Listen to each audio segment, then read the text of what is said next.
So, my friends, thank you so much for making time to come here today. I'm Corey Shockey, the Deputy Director General of the IISS, and it is my great pleasure and privilege today to have my longtime friend and very demanding colleague, Barry Pavel, come talk to us about a line of research that he excels at, and we are just getting our feet under us here at the IISS, which is looking at geopolitical risk.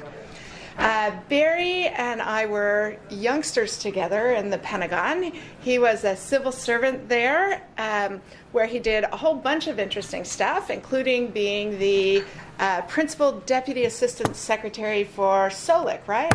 It had a much longer title than that, but that's a good version.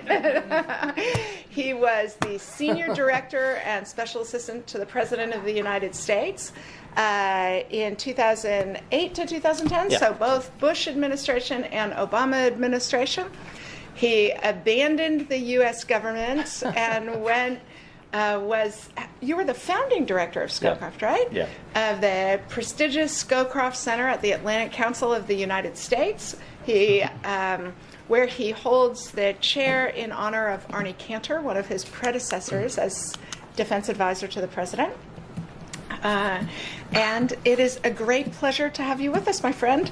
Teach us about the 2020's geopolitical crisis. Well, thank you very much, Corey. It's a real honor to be here. And obviously, I'm good at strategy, but I've already screwed up the slide view by touching the wrong button. So I don't know if you have any PowerPoint Rangers that can do. Thank you, and that I won't. I was headed to you, sure. I guess. I was headed to you, my friend.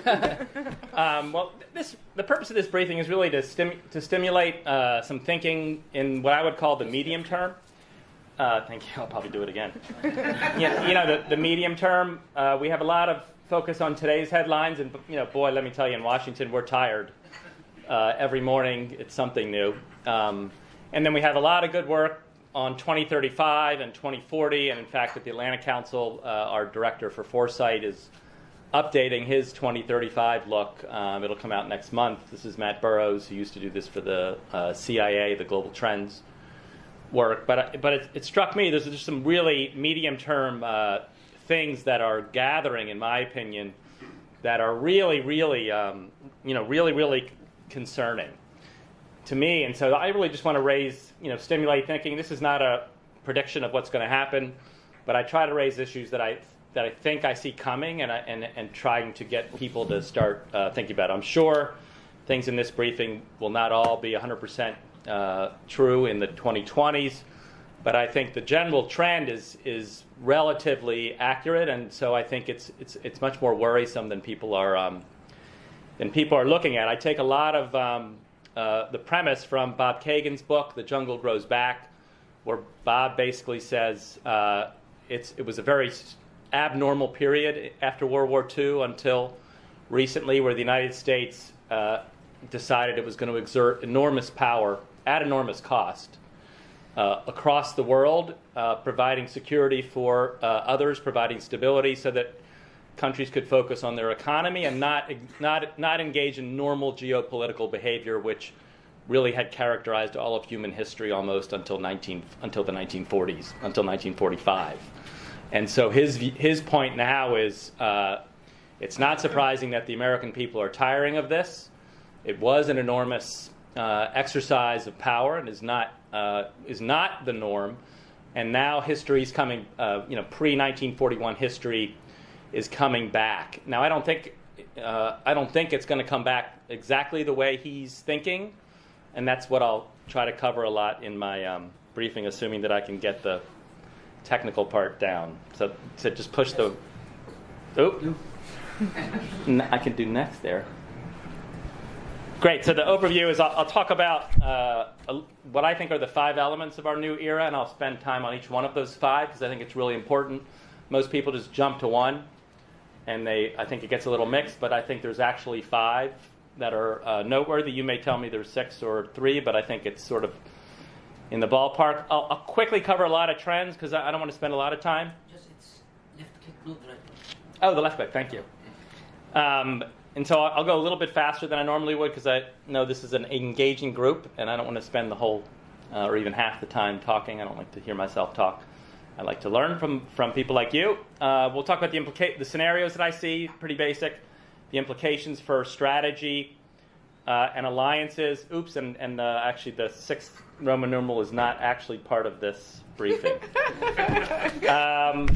So our new era, here are the 5, and I'll cover each of them in turn. And so in the interest of time, let me go through those. I do think Kagan's big point is that big countries are going to now act normally, and you're seeing this really Russia and China nibbling, every couple of years, pushing out their spheres of influence, not sensing any pushback in any way, and that's continuing. And I think if I could sum up my biggest fear in one sentence, it is that they're going to miscalculate at some point, and then we're going to react.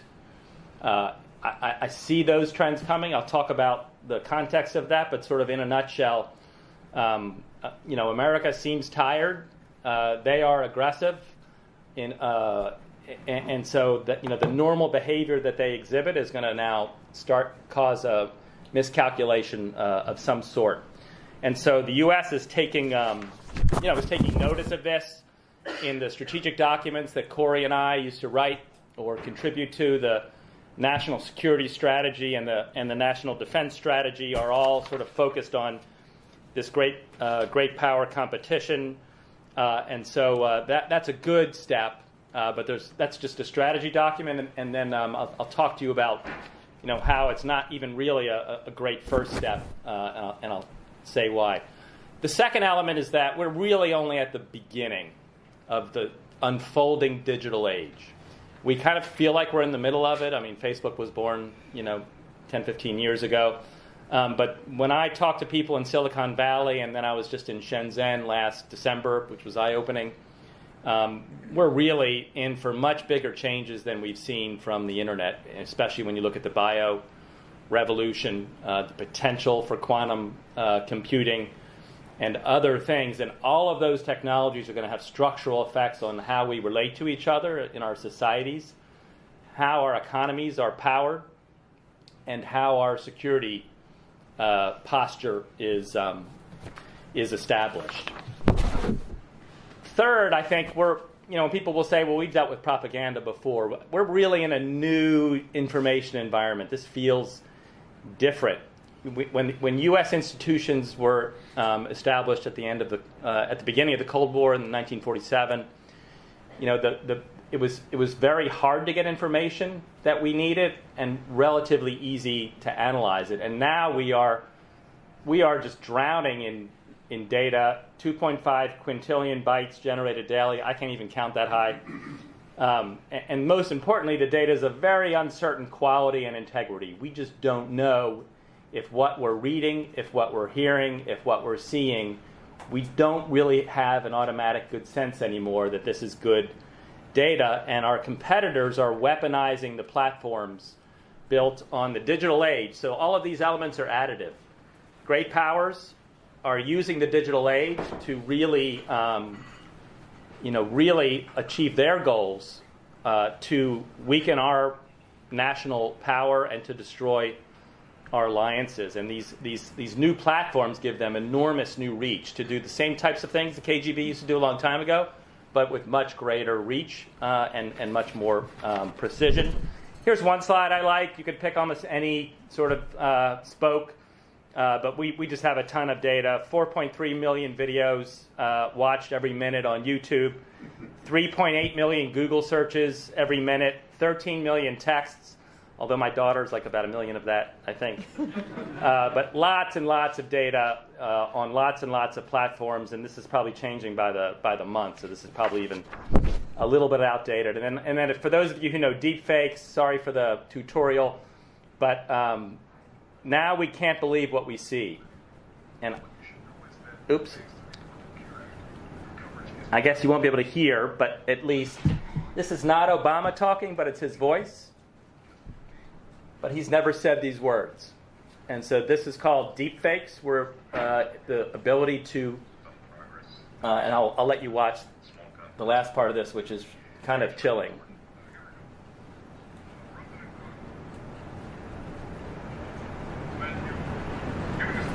So he's talking, and it moves his mouth. And he's never said these things. This capability is now proliferating. So now we will not be able to believe, really what we see. And sort of disinformation is extending into areas that at least most of our lives we've thought, and also, we know Photoshop exists, but this is kind of getting different. And then one of the pioneers in this field, Bobby Chesney, just told me last month that now voicemails, they haven't quite gotten to conversations, but voicemails now, you'll get a call from Corey, a voicemail saying, please show up at London Bridge, and it may not be her. So really, I just thought a very important part of the new information environment. Fourth, and Matt Burrows has written about this, because of all these factors, our societies, which rely on exchange of information, ideas, freedom, debate, places like IISS, we're really being pulled apart here. There are statistics, there's polling, a lot of identity politics that are affected by these platforms, and then I think very importantly, what I call anti-integrationist leaders, partly because of this, but other factors, of course, are coming to power slowly across Europe. And again, this is partly due to the great power competition, using digital age platforms in a new information environment, and this is part of, not the only, but this is part of the result. And then what I think is the most important variable, and there's a question mark here. This is not determined, but I think the end of the previous era was in August 2013 when President Obama decided not to enforce his red line on Syria and not hit the 50 targets in Syria when chemical weapons were used. And now the perception of U.S. withdrawal, and people can argue about whether it's real or not, is really continuing and accelerating. And it's a question now of the reliability and the commitment of the United States to live up to its, to its long-standing, in many cases, to its long-standing commitment. So we don't know how this is going to play out. I think it's the most important variable. You could get a president that says, this is really important. I'm going to talk to the American people. I'm going to work with allies. That could reverse this trend, but it's really hard to see right now. And I think Trump is not just a cause, he's a symptom. And so I think people mistake the United States trajectory when they say this is just Trump and we'll be okay afterwards. But there were reasons, and I'm happy to talk about those with some passion.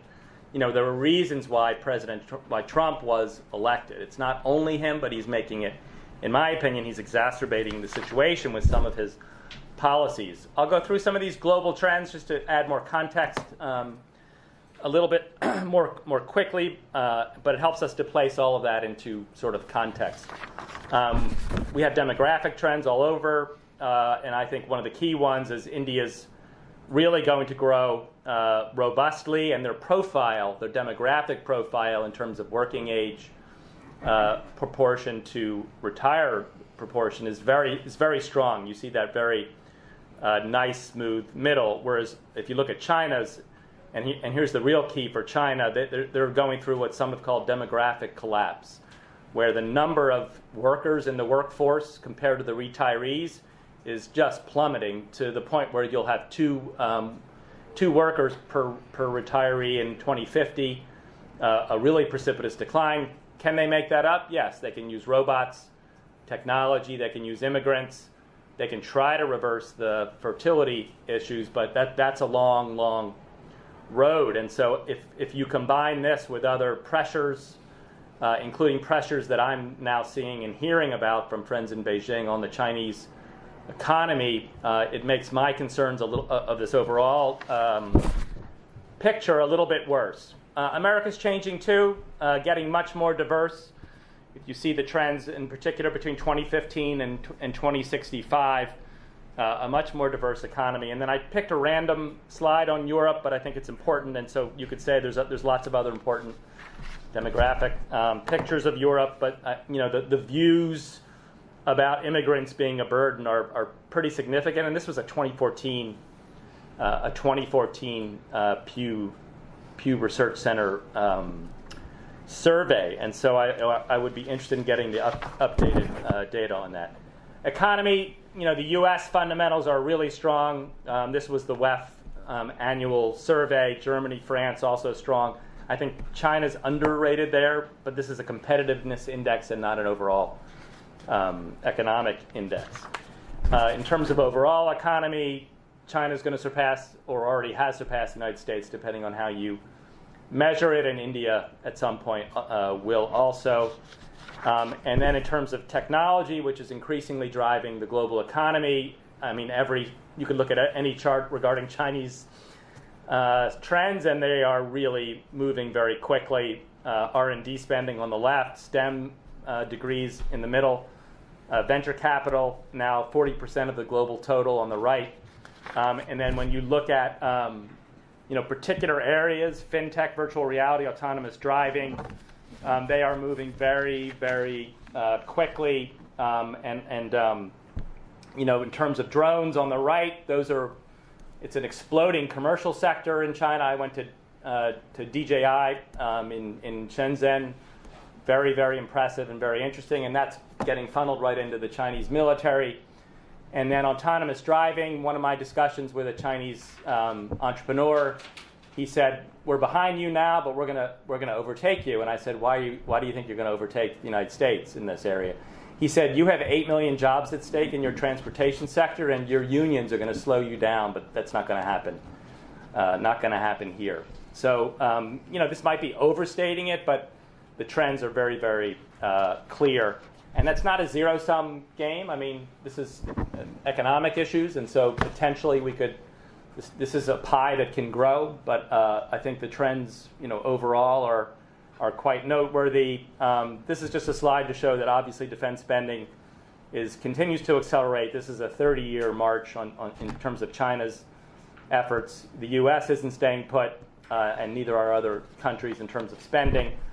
And so getting to the scenarios that I see as a result of all of this, we're probably in for a series of, I hate to use the words new Cold War because it's extraordinarily different than the old Cold War, but it's a framework that works to some degree, but we are so entangled, we, the United States, are so entangled with the Chinese economy. The Chinese economy is so dominant on so many continents. It's not at all like the Cold War, but in terms of sort of a frosty friction type of competitive relationship, I think we're almost there. We're already in a technology Cold War, and you're seeing the daily headlines across Europe regarding Huawei. My boss, Jim Jones, is meeting with lots of U.S. ambassadors and European officials this week about secure 5G and how it's an urgent national security threat regarding Huawei.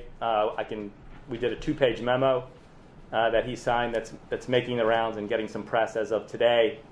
But I think we're kind of there, and I worry that because of the miscalculations, these will be security crises as well.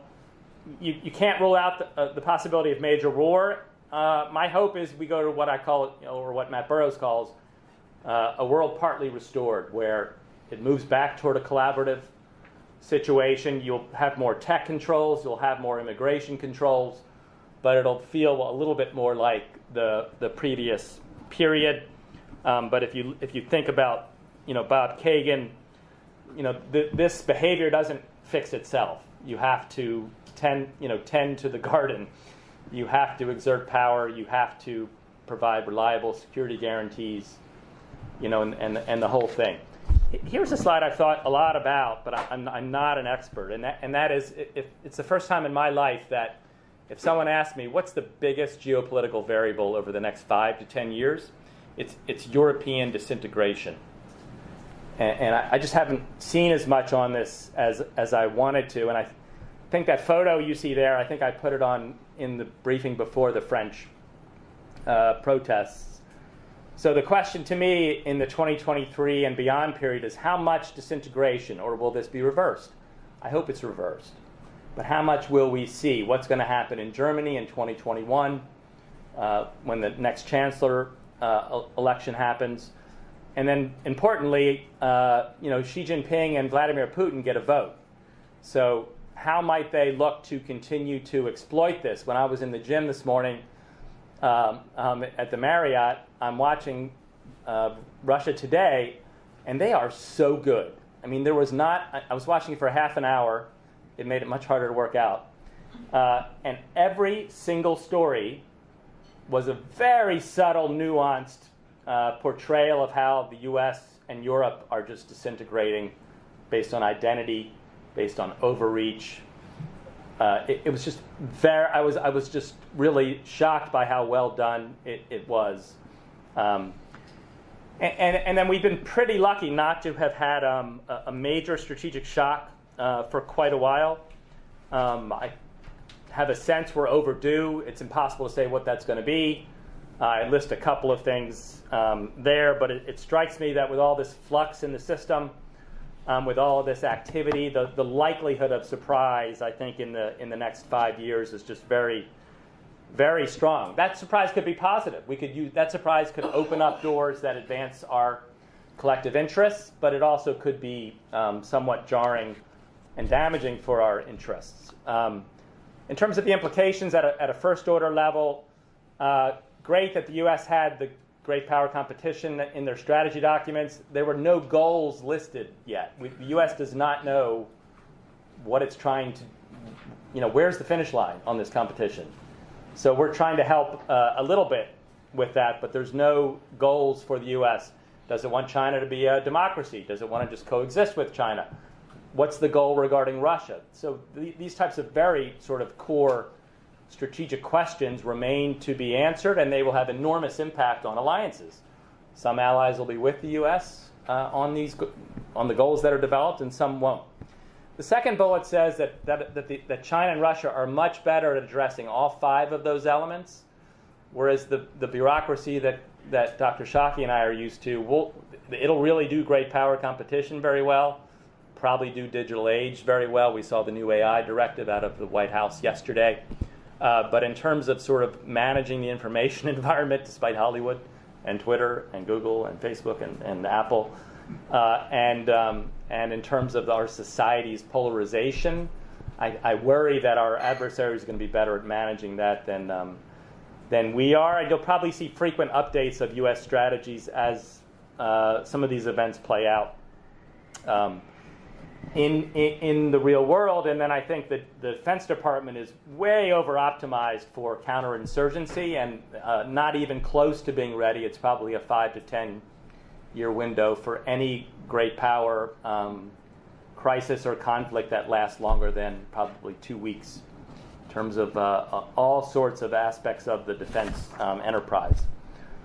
And then key alliances, these might shift. Again, these are questions, but I think very close allies, UK, Australia, Japan, US, will probably draw closer. Maybe add Poland to that list. I think others who might lean more towards Russia or China, might continue to hedge. Look at the hedging that Turkey's doing, and then that's what I'm talking about for other powers. And then we don't know how artfully China and Russia will seek to accelerate this. And so my main point as I started was this is really a call to action. We need to try to put these things together. It's not going back to the Cold War. It's a very different environment, but I just think we're so behind in terms of even just sort of awareness of what's happening. And of the perceptions and the activities of all the actors in the environment. I think we just really need to start focusing a bit. And to me, it's all about alliances. I mean, and I say this all the time in the U.S., we're going to need our allies very soon, and we better stop putting geopolitical distance between the United States and countries like Germany and France and Korea and Japan and all of the close allies that the U.S. needs. And then I think we need to be talking to our people who are very intelligent about what's going on. And I'm not suggesting we return to the type of that America returned to the role it played in the Cold War. I think my community, which I'm very critical of, is very stale in refreshing our assumptions and throwing the military around for everything. I think we need a more defined global role if we do go back to a trend where it's more positive and less being perceived as withdrawing. So sorry to go fast, but I wanted to get it all out. Thank you, Barry. That gives us such a wonderful and rich place to start a conversation. I have a couple of questions. The first is, since, as you know, the IISS's research mission is that we produce policy-relevant data and analysis on issues about the causes, course, and consequences of conflict. And so we're data nerds. Gearheads, as Douglas Berry from our defense analysis team terms us.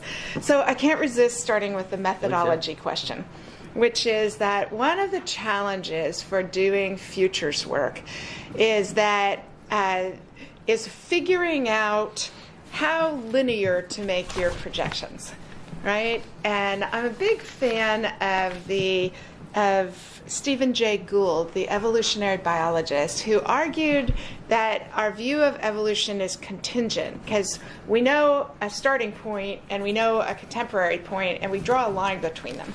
And what we miss is that there were all sorts of other choices that would have changed the slope of the line significantly. So I wonder, tell me a little bit about the sensitivity analysis. What if this is cyclical rather than linear? That we're not looking at a withdrawing United States. What we're looking at is the Western countries reeling from the hangover of a set of choices about Iraq and Afghanistan. So how do you do your sensitivity analysis to keep from doing linear projections? It's a very good point, and as I said at the beginning, this is not peer-reviewed PowerPoint. Yeah, it's me, being asked to talk about this and thinking about this myself. Trying to get more activity and research and analysis, which we're now starting to do in the Scowcroft Center, around this set of issues. So there's some data in here. The methodology, as I said, starts with the geopolitical and Kagan. I'm not as dark as Kagan because I think there is still, and I'm not as dark as Dr. Burrows. I think there is still room for leadership and reversing these perceptions that are based on sentiment that we see and feel and hear from allies pretty much in every region, where there's a security question. But I do think, could there be a positive? Could the trends be reversed? I think they definitely can be reversed. But the issue of Trump, which is such a big, to me, a major factor in these questions about the relative U.S. role in the world. The reason I say he's a symptom is because the American people, the part of the American population, and I'm bipartisan. I worked for Obama. I worked for Trump. I worked for Rumsfeld, not Trump. Rumsfeld and Obama. Didn't work for Trump in any way.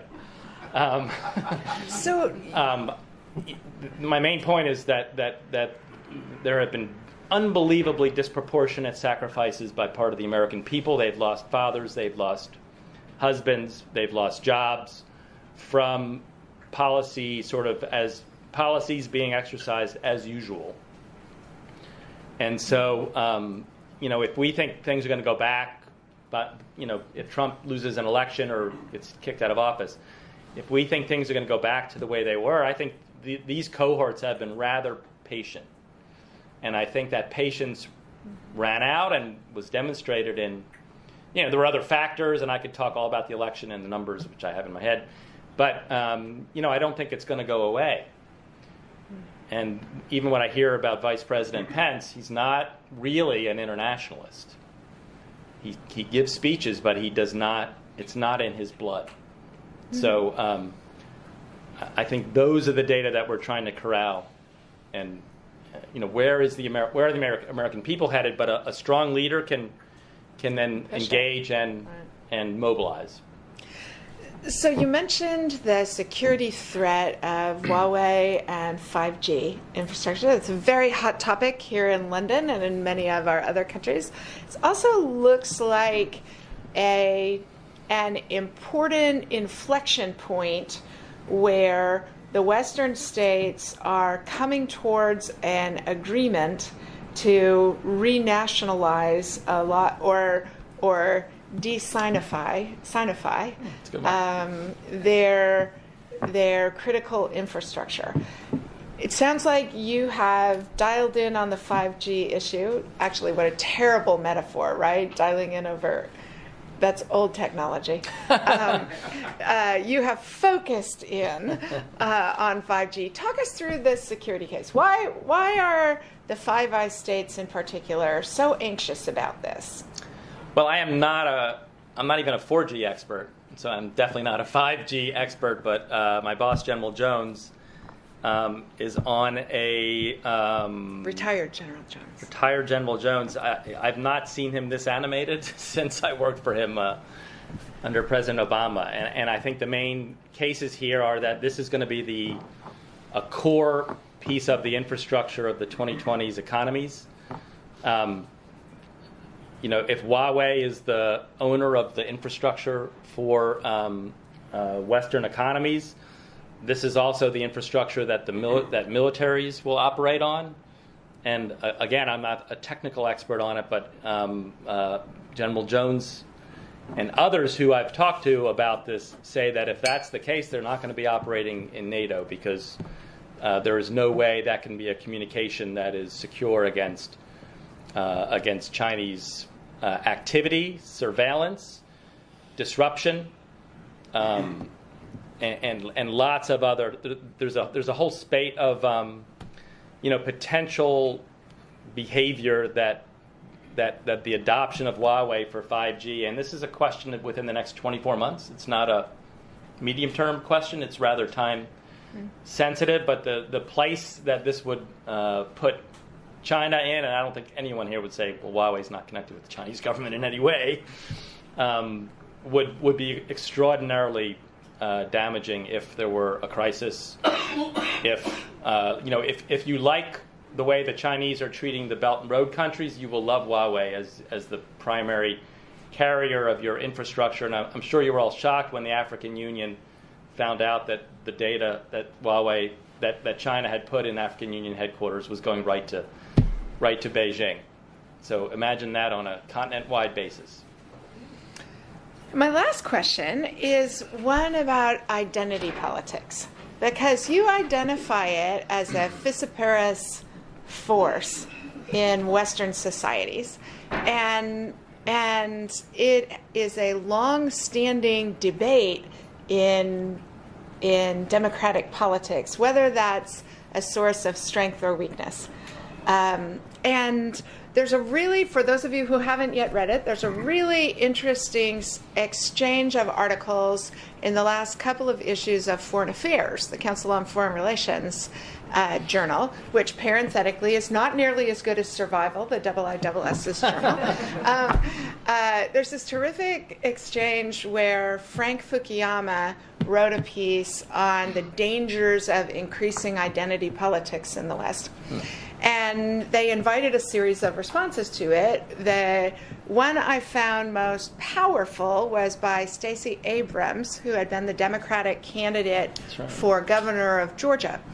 And she makes a really good case against what is not my natural answer to this, which is that the reason that democracies are so much more robust than authoritarian societies is because of the process of a continuous process of inclusion of prior marginalized voices, and that identity politics is the process of saying there are perspectives we are not including in our process and need to. And I was thinking of this because I went back and read Woodrow Wilson's for a project we're doing here on the liberal order at the IISS. I went back and read some of Woodrow Wilson's speeches when he was trying to convince the American Congress to support the League of Nations. And it's shockingly racist, how much he says these hyphenated Americans, by which he means Americans of German or Irish origin, are undermining the state. And he's overtly using their concerns about a policy for political purposes. And so I just want you to spool out how you think identity politics plays. Is it of necessity a friction in free societies? Is it something that we have the capacity to manage in its current iteration? How does that play into this? Great question, and I think my own view, and there have been good studies on this, that obviously diversity leads to enormously better outcomes. And the Congress that was just elected in the United States is the most diverse Congress, I believe, along most measures that we've ever seen. It's only started its job, so we'll see. I hope it goes very well. I think that the key issue here is, when identity doesn't lead to the strong suit of democracy is to come to compromise and decide and take action and move and make progress on various issues. It's when there is no compromise, when there's polarization and radicalization.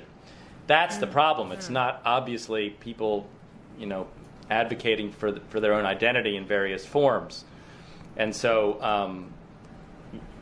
the real issue is when you take identity and then it's fomented by adversaries using various digital age tools, and it's used to prevent democracies and polities from achieving the compromises and moving on as we have always done. And so maybe the more accurate way to put it would be the political and I use the small p, the dysfunction of decisions in our societies and in our polities, to the point where the attraction of our model, and something I haven't said yet but it's true, is we are in an ideological competition right now.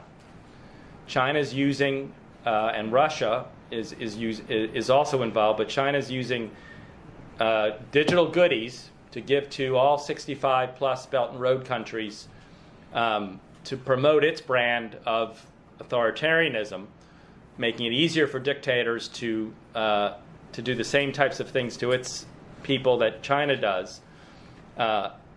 And that's a model that's competing against our model in the United States and Japan and Korea and all the other members of this community.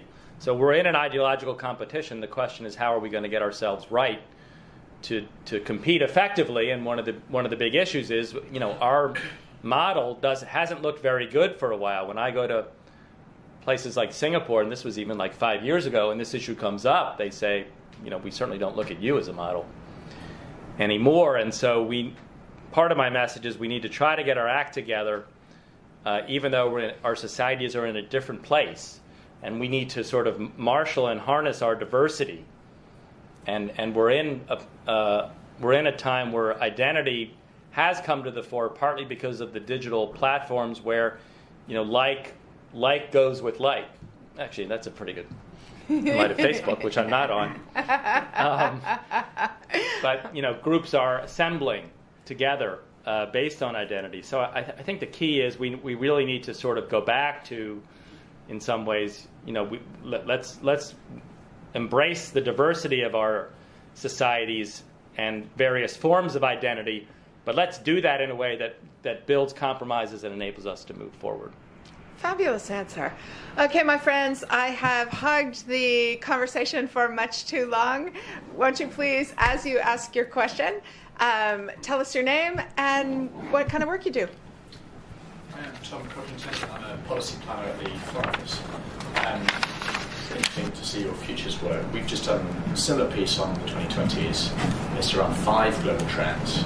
The first 4 are exactly the same as yours: demography, economic shift to the east, technology, and defence spending. The 5th one we picked was environment, so climate change, resource-driven conflict and the possibility of major shocks increasing in the 20s. I just wonder if you'd comment a bit on that aspect that isn't in your presentation, why you chose not to include it, and how you think it plays into your scenarios. Yeah, well, I did say at the beginning that I'm sure I'll get additional suggestions for the list. I think that's a very good one. I guess I hadn't thought, but maybe I should rethink, that it would manifest itself in such a way within the 5 to 10 year time frame that it would have these effects. But it probably will. You're right. I mean, one of the shocks I put on the variable slide was of a major food crisis. So that is something I need to think about. It's a very good suggestion. I wish I'd read your. I wish I'd read your piece before I. We here at the IISS are just starting to do some work about drivers of urbanization and how urbanization will affect warfighting. And so I look forward to learning from that. Great. Yes, sir.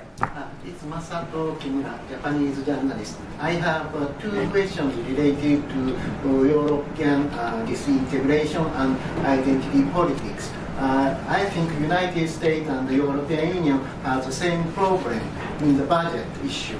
And so in the United States, you can transfer budget from California to Wyoming.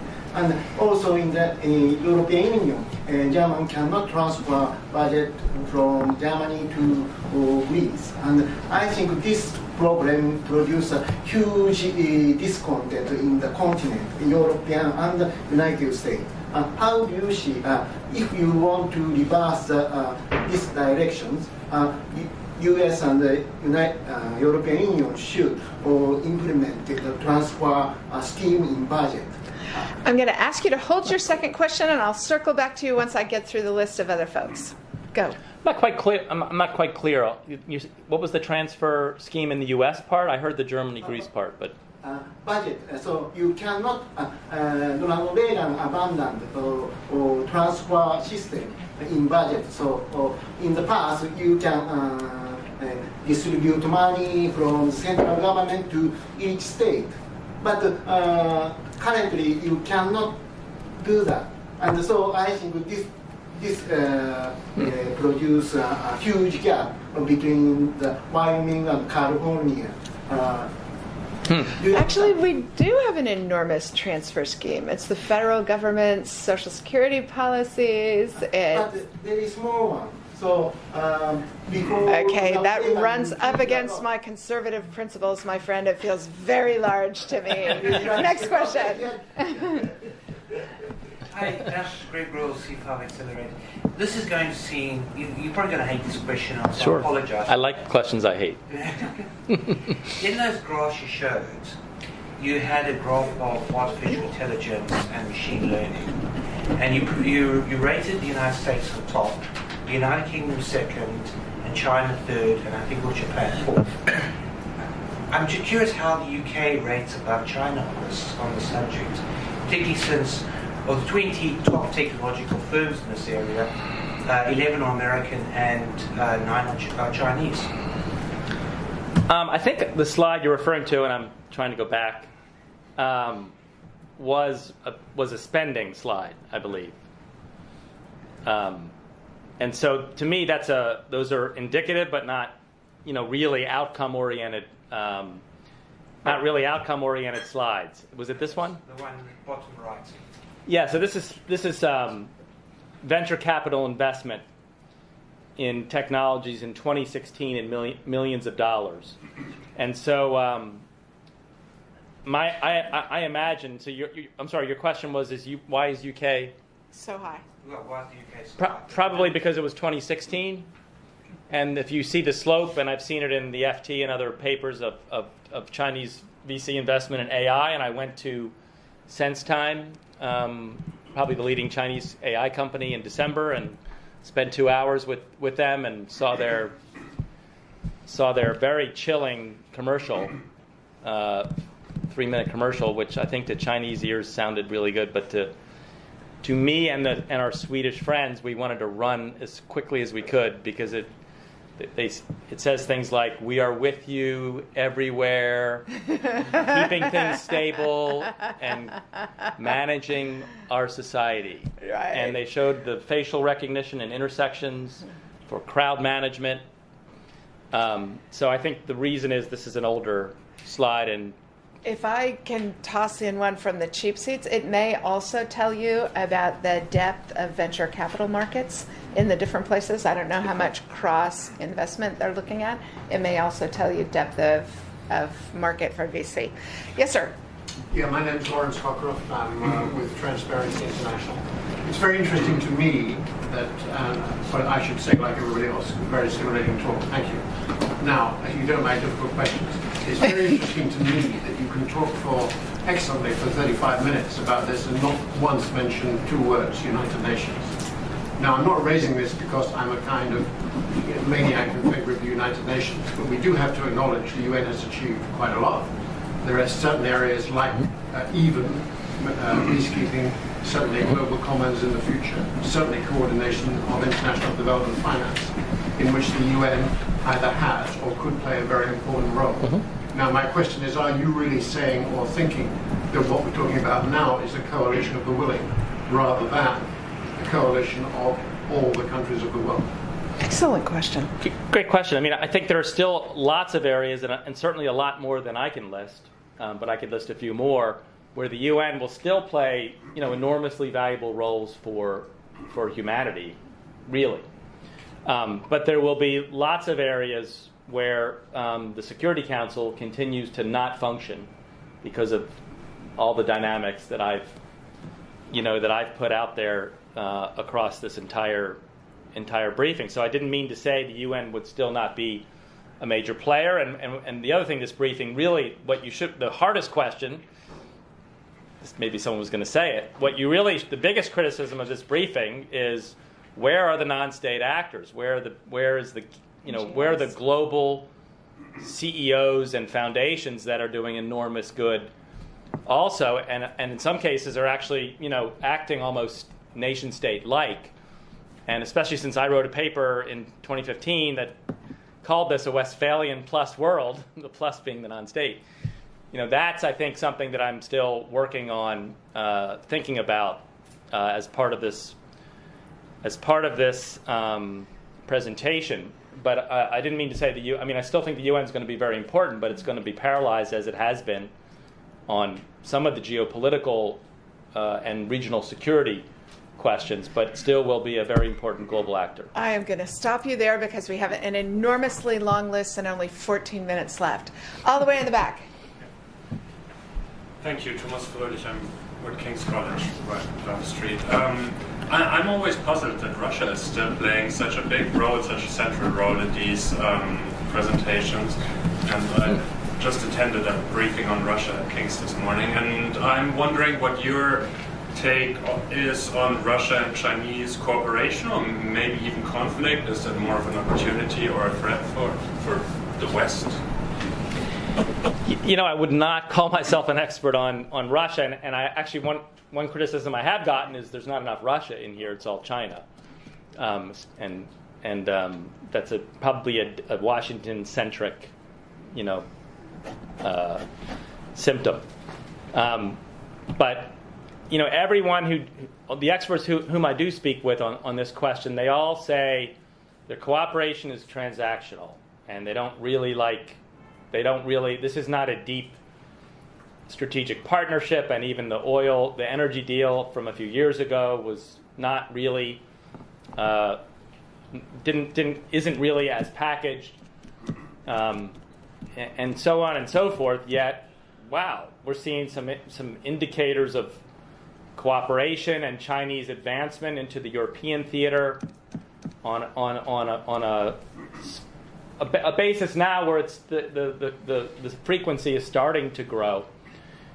We have Chinese military bases now in places like Djibouti. If there wasn't a Chinese base in the Mediterranean at some point in the next 3 to 4 years, I'd be very surprised. We have Chinese forces exercising in Northern Europe. We have growing Arctic sea routes. We have a competition extending up into the Arctic. So I am not saying that this is the axis of evil and that this is going to become a full-fledged strategic partnership. But I do think it's it's always downplayed. But we see these indicators that that it's growing, and then the last thing I'll say is, and Corey's getting agitated. She is. Is that I worry more about opportunism than strategic, planning ahead of time. If there's a crisis, one of my nightmares is there's a crisis in the Baltics. The U.S. flows a bunch of forces, starts just enough to get forces flowing to Baltic, and then Xi Jinping calls Donald Trump and says, I know you really care about North Korea, but I'm going to handle Taiwan now. Do you have any problems with that? Everybody always overcommits their forces in the first contingency in war games. That's what I learned in 6 years in the Pentagon. Ben. Hi, Ben from King's College. My question is, to what extent are we misperceiving the variables that you mentioned? Because you're trying to answer the question of the potential crises that we might have in the next 10 years from this perspective. So, the big problem in the US is that Russian disinformation and Russian-Chinese disinformation has been really disruptive to democracy. So, researchers at the Berkman Klein Institute at Harvard did this huge study using supervised machine learning and created this book called Network Propaganda. And actually, interestingly, what they found is that Russian propaganda was actually background noise during the election.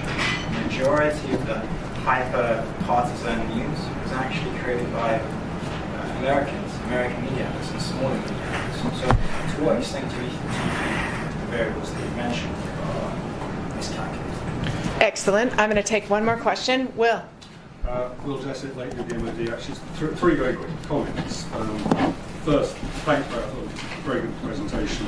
I particularly like the fact that you were focusing it on the period that you were, i.e. kind of 2025, that sort of period, because I think in defence planning, that's going to become a period that's a whole lot more important to us than the longer term futures. So, we've been doing our own work on the UK's modernising defence programme, and that's what we've been trying to do, is effectively pull our analysis forward.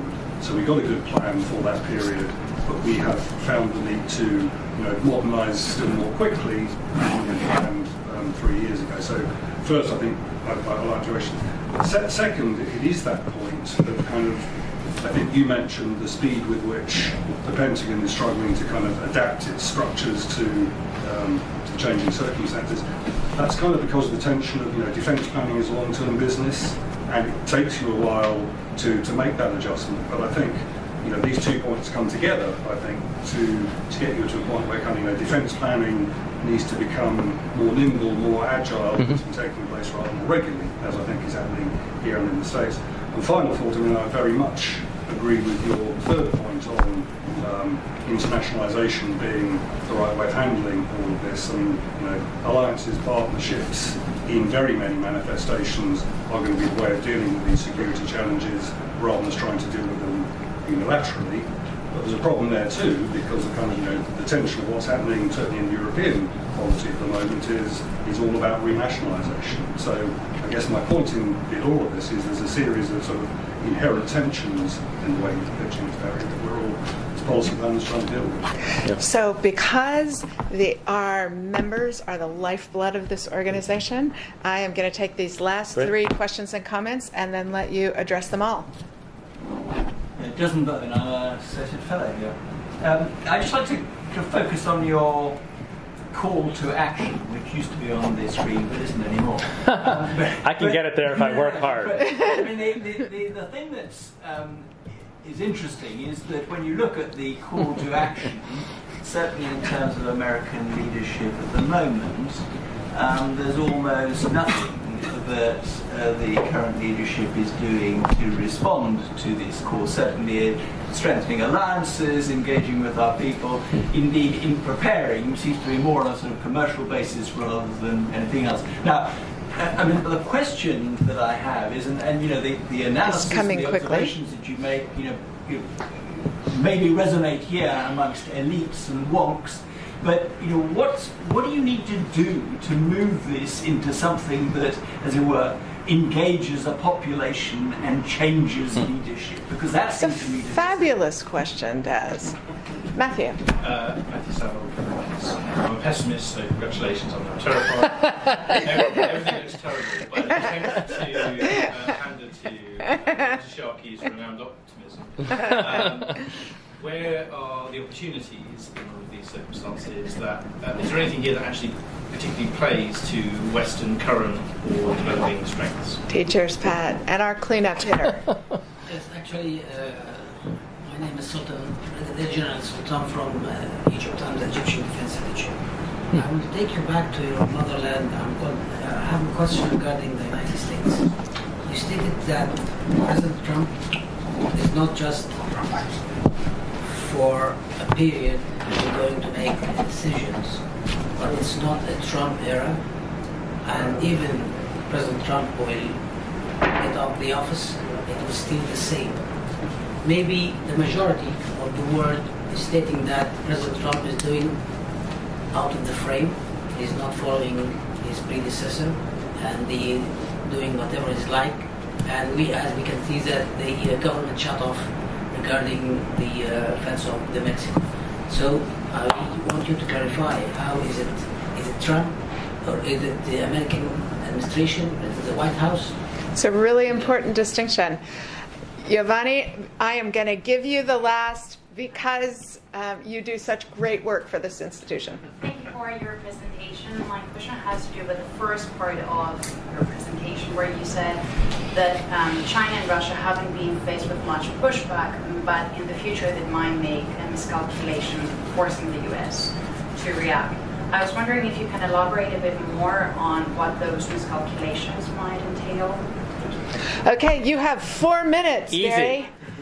Fire on all of those ramparts. I have 5, at least, questions that I'm taking from this. Is the domestic disinformation exaggerated? Did the Russians did they do everything? And I think those issues are being studied right now, and I think in some cases, yes. But in some cases, and the Atlantic Council has a digital forensics research lab that is the fastest growing part of the Atlantic Council that actually does track these things, and there is excellent evidence that they have done a very good job of focusing on racial identity and polarization in the United States, and even what I saw today on RT was very consistent with that. So it might be exaggerated, but it certainly stirs the pot. I could talk for another talk on the question of how do we engage the American people, and I'm extraordinarily passionate about this. I think our cohort is careerist and stale, present company excluded. But all we do is talk about our careers, and I'm going to go work on tech, and I'm going to go work on cyber, but no one's talking to the American people about how do we change our foreign policy assumptions to benefit them and not just the DC bubble. So some institutions are starting to do that. I think a lot more needs to happen. But I really think there's an enormous place for institutions like IISS and the Atlantic Council to do that, new, imaginative, creative, exploratory work to rethink our most basic assumptions about how the United States exercises power in a way that benefits the American people and doesn't unduly burden certain cohorts. In terms of opportunities, the most obvious one to me is technology, information. I mean, this is what we're good at. We can do this if we just sort of, try to reduce the friction and increase the, the potential of what our people, and it's about human capital and talent and diversity. Like we have them. We are much stronger in terms of our societal base than our adversaries. No question. They are much more fragile, and I could go into detail on my sense of how China and Xi Jinping is fragile. But so I think I am optimistic, but we can't have a president. And this gets to another question where I think the U.S. policies are not bad when they're at the mid-level, but it's when the president creates geopolitical distance between us and populations in the UK and Germany and gets them no longer thinking that Americans share their values, that's really, really damaging for the long-term health of our alliances, which we need. So, the NATO statements coming out of the summits, some of which, we help a little bit with, those are good, but it's the geopolitical sort of distancing our allies and hugging our adversaries that's the problem. That's the big problem, I think. And maybe I should leave it at that. Excellent. So we can end. Thank you for coming in. Ending earlier on time and on budget. under budget, just as a good defense planner should, and so few defense planners ever do. My friends, won't you join me in thanking my good friend Barry Pavel for this episode.